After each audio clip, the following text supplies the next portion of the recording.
Hello दोस्तों, आपका हमारे चैनल पर स्वागत है। कहानी शुरू करने से पहले कृपया हमारे चैनल को सब्सक्राइब कर लें। चलिए कहानी शुरू करते हैं। बहुत समय पहले की बात है। किसी गांव में एक छोटा सा परिवार हंसी खुशी से रह रहा था। परिवार में गोपी, जो कि पेशे से एक किसान था, अपने 2 बच्चों राधा और सीता के साथ रहता था। गोपी की पत्नी राधा और सीता को जन्म देते ही स्वर्ग सिधार गई थी, क्योंकि राधा और सीता दोनों जुड़वा बहनें थी, इसीलिए दोनों एक ही जैसी दिखती थी। गोपी के पास उनके पुरखों के कुछ खेत थे।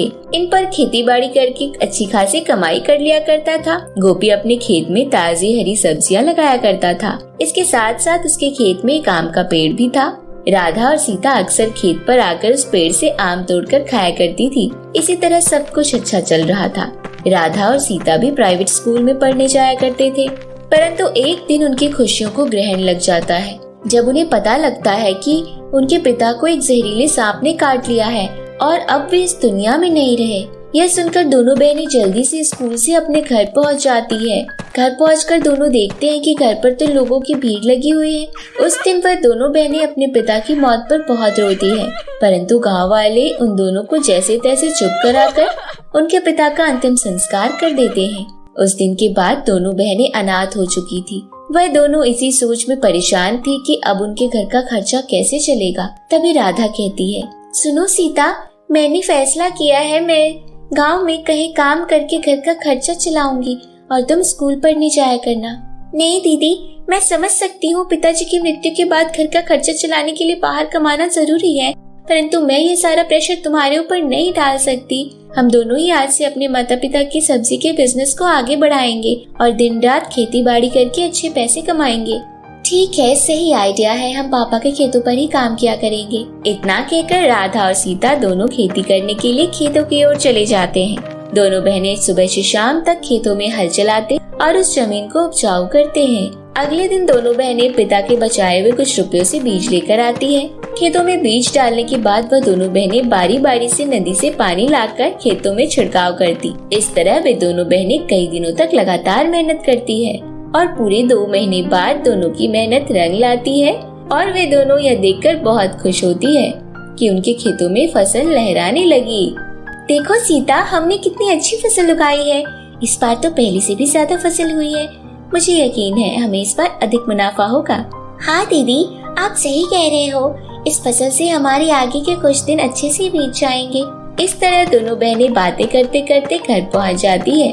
यहाँ खेतों पर लहराती हुई फसल को देखकर गोपी का पड़ोसी, जो उससे बहुत जलता था, राधा और सीता की फसल को नष्ट करने की सोचता है। इसके बाद वह रात के समय में आकर राधा के खेतों पर जहरीली दवाई छिड़क देता है और बहुत खुश होता है। अगली सुबह जब दोनों बहनें हंसी खुशी से अपने खेत की ओर आ रही होती है, तो उनका हंसता हुआ चेहरा अचानक उदासी में बदल जाता है। दोनों देखती है कि उनकी लहराती हुई फसल पूरी तरह नष्ट हो गई है। यह देख उन्हें कुछ समझ नहीं आता कि ऐसा क्यों हुआ। दीदी, ये क्या हो गया? हमारी तो पूरी फसल नष्ट हो गई। हमारे गांव में तो कोई आंधी तूफान भी नहीं आया, फिर यह फसल खराब कैसे हो गई?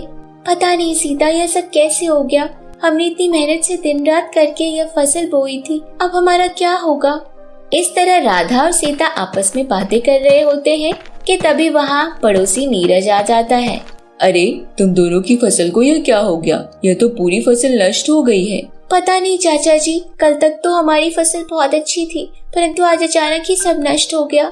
हाँ बेटा, मैं देख रहा हूँ तुम्हारी पूरी फसल तो खराब हो गई है। मुझे तो लगता है यह खेत अब बंजर हो गया है और इसकी मिट्टी में कीड़े लग गए हैं। तुम्हें या तो खेत जल्दी से जल्दी छोड़ देना चाहिए, नहीं तो तुम्हारी सभी जमा पूंजी भी इसी में लग जाएगी।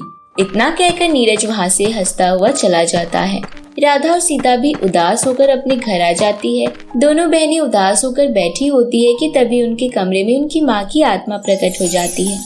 सुनो राधा और सीता, मैं तुम्हारी स्वर्गवासी माँ हूँ और मैं आज तुम्हारी मदद करने आई हूँ। तुम्हारे पिताजी के गुजर जाने के बाद तुमने बहुत कड़ी मेहनत से खेतों में सब्जियां उगाई, परंतु बेईमान नीरज की वजह से तुम्हारी वह फसल नष्ट हो गई। मेरी बात ध्यान से सुनो। उस दिन तुम्हारे खेत से जाने के बाद रात को नीरज ने तुम्हारे खेतों में जहरीली दवा मिला दी थी, जिस कारण पूरी फसल नष्ट हो गई और अब तुम्हारे पास खाने पीने के लिए कुछ भी नहीं बचा है। यह लो, यह जादुई सुनहरी ड्रेस मेरी बेटी राधा के लिए और यह जादुई केक मेरी बेटी सीता के लिए। तुम दोनों इन जादुई ड्रेस और केक की मदद से अपने आगे का जीवन हंसी खुशी से बिता सकती हो। यह जादुई केक तुम्हें खाने पीने की सभी चीजें देगा और तुम्हारी छोटी छोटी जरूरतों को पूरी करेगा, जबकि यह जादुई ड्रेस तुम्हारी बुरे लोगों से रक्षा करेगा। इस ड्रेस को पहनने के बाद तुम दोनों को कोई भी तंग नहीं कर पाएगा।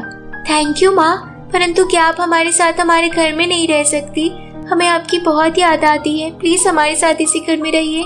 नहीं बेटा राधा, यह मुमकिन नहीं है। मरने के बाद सभी को स्वर्ग जाना होता है, परंतु क्योंकि तुम बहुत छोटी हो इसलिए मैं तुम्हारी मदद करने के लिए यहाँ पृथ्वी पर आ गई।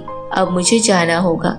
इतना कहकर राधा और सीता की माँ वहाँ से गायब हो जाती है। उस दिन के बाद दोनों बहनों को कभी खाने पीने की कोई कमी नहीं होती और वह अपने आगे का जीवन हंसी खुशी से बिताने लगती है। एक दिन दोनों के सुखी जीवन में टांग अड़ाने के लिए नीरज उसके घर आता है और एक चाकू दिखाकर उन्हें डराता है। सुनो दोनों बहनों, जल्दी से तुम अपने घर के कागज मुझे दे दो।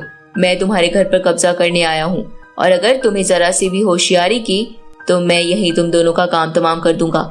हमें सब पता चल चुका है किस तरह तुमने हमारे खेतों में जहरीली दवा मिलाकर हमारी फसल को नष्ट कर दिया और अब तुम हमें मार कर हमारे घर पर कब्जा करना चाहते हो, परंतु तुम्हारा यह प्लान कामयाब नहीं होगा। अभी तुम्हें बताती हूँ। इसके बाद राधा अपनी जादुई ड्रेस से कहकर नीरज को सबक सिखाती है। नीरज जादुई ड्रेस के बिजली के झटके सहन नहीं कर पाता और वहाँ से दुम दबाकर भाग जाता है। इस तरह उस दिन के बाद दोनों के जीवन में कभी कोई कमी नहीं आती और वह हंसी खुशी से रहने लगते हैं।